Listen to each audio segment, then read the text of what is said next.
সে কাদিয়ানীদের পক্ষে কথা বলে।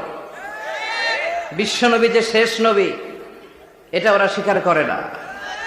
কাদিয়ানীরা মির্জা গোলাম আহমদ কাদিয়ানী নাম শুনছেন না?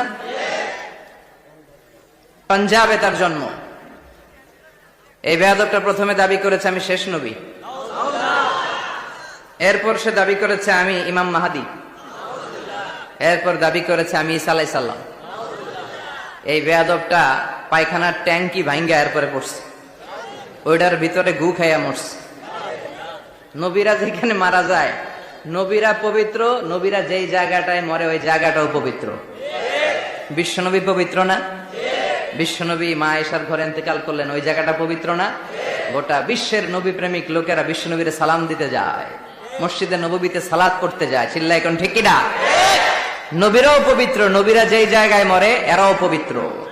কিন্তু এই মির্জা গোলাম আহমদ কাদিয়ানী সে বিশ্বনবী যে লাস্ট মেসেঞ্জার এটা সে মানে না। এজন্য ওর মৃত্যু হয়েছে পায়খানার টাঙ্কির ভিতরে।